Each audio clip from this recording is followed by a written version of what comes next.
ኢትዮጵያ በቀጠናዊ የኃይል ውህደት ውስጥ ያላት ሚና እያደገ መጥቷል ላሉ የውሃና ኢነርጂ ሚኒስትር ዶክተር ሀብታሙ ኢተፋ። ኢትዮጵያ በደቡብ አፍሪካ ኬፕ ታውን እየተካሄደ ከሚገኘው የአፍሪካ ኢነርጂ ጉባኤ ጎን ለጎን በዓለም ባንክና በአፍሪካ ልማት ባንክ በሚመራው የ300 ቀናት ተልዕኮ ስብሰባ ላይ ተሳትፋለች። መድረኩ በመላው አፍሪካ የኤሌክትሪክ አቅርቦትን ለማስፋፋት የሚደረገውን ጥረት ማፋጠን በሚቻልባቸውና ሌሎች ጉዳዮች ላይ ያተኮረ ነው። ኢትዮጵያ የኢነርጂ አማራጮቿን ለማስፋት እየሰራች መሆኑንም ተናግረዋል።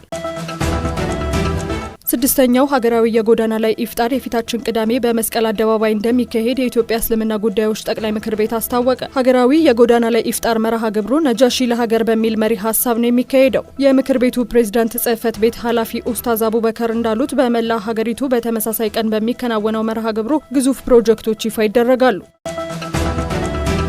ኢትዮ ቴሌኮም የኔትወርክ ማስፋፊያን በማከናወንና በማዘመን የዲጂታል መሰረተ ልማትን ወደ ላቀ ደረጃ ለማሸጋገር የሚያስችለውን ስምምነት ከኤሪክሰን ኩባንያ ጋር ተፈራረመ። ስምምነቱ በባርሴሎና እየተካሄደ ከሚገኘው የዓለም አቀፍ የሞባይል ኮንግረስ ጎን ለጎን የተፈረመ ሲሆን በኔትወርክ ኩባንያው ቀጠና በሚገኙ 1500 የሞባይል ጣቢያዎች ላይ የማስፋፊያ የማሻሻያና አዳዲስ ቴክኖሎጂዎችን የመገንባት ስራዎችን ያካትታል። ስምምነቱ እንደ ቴሌብር፣ ዘመን ገበያና ዘኔክሰስን የመሳሰሉ ሀገራዊ ፕላትፎርሞችን በመደገፍ በሀገራችን እያደገ ለመጣው የዲጂታል ስነ ምህዳር ጠንካራ መሰረት እንደሚሆን ኢትዮ ቴሌኮም አስታውቋል።